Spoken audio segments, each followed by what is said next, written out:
ساس اور بہو کے جھگڑے یہ ہمارے معاشرے کا ایک ایسا ایلیمنٹ ہے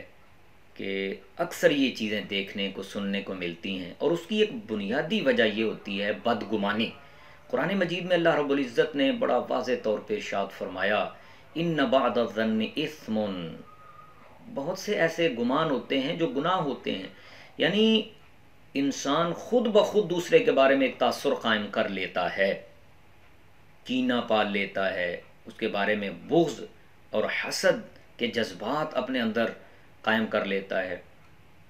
تو ہمارے معاشرے میں یہ جو چیزیں ہیں، ساس اور بہو کا جھگڑا، اور پھر اس میں جو شوہر ہوتا ہے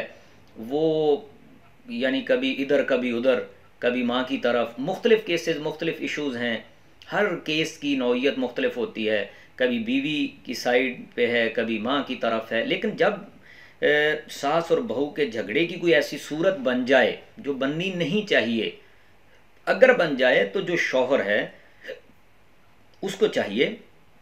کہ ماں کا ادب ملحوظ خاطر ضرور رکھے، اپنی بات کرے، موقف بیان کرے، لیکن دھیمے لہجے میں، اپنی ماں کے آگے اونچی آواز میں گفتگو نہ کرے، اور کسی طرح کی طعن و تشنیع نہ کرے جس سے ماں کا دل دکھے، بے ادبی نہ کرے، ماں کی گستاخی نہ کرے، نافرمانی نہ کرے ماں کی۔ اور پھر اگر بیوی ہے اور پھر اس کا مطالبہ اگر ہو یا اس کی خواہش ہو یا اس کی باتوں سے ایسا لگے کہ وہ سیپریٹ رہائش چاہتی ہے، تو پھر اگر ممکن ہو، اتنا سرمایہ ہو، کیونکہ وہ اس کا شرعی حق ہے سیپریٹ رہنا، لیکن اگر ممکن ہو، اگر ایسا سرمایہ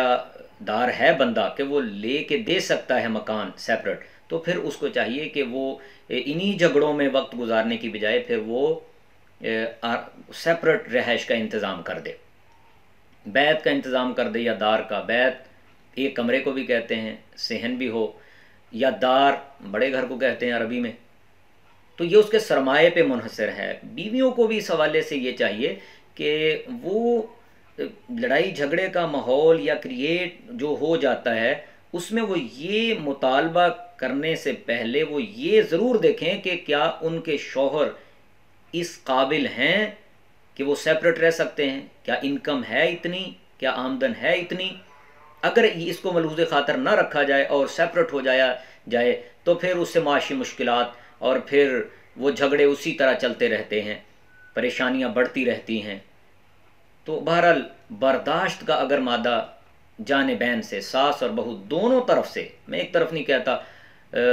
ہر گھر کی کہانی مختلف ہوتی ہے، الگ الگ ہوتی ہے، ہر جگہ پہ ساس کا قصور بھی نہیں ہوتا، ہر جگہ پہ بہوؤں کا قصور بھی نہیں ہوتا۔ تو بہرحال دوسرے مسلمان کے بارے میں اگر ہم حسن ظن رکھنا شروع کر دینا تو پھر بہت سے مسائل ویسے ہی حل ہو جائیں گے۔ قرآن پہ اگر عمل کا ہم عہد کر لیں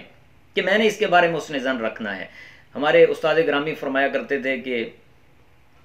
ایک بنیادی وجہ جھگڑے کی یہ ہوتی ہے کہ جو بہو ہوتی ہے وہ ساس کو اپنی حقیقی ماں نہیں سمجھتی، اور جو ساس ہوتی ہے وہ اس کو بیٹی نہیں سمجھتی، وہ اس کو بہو ہی سمجھتی ہے، متصور کرتی ہے۔ تو اس وجہ سے جھگڑے سامنے آتے ہیں۔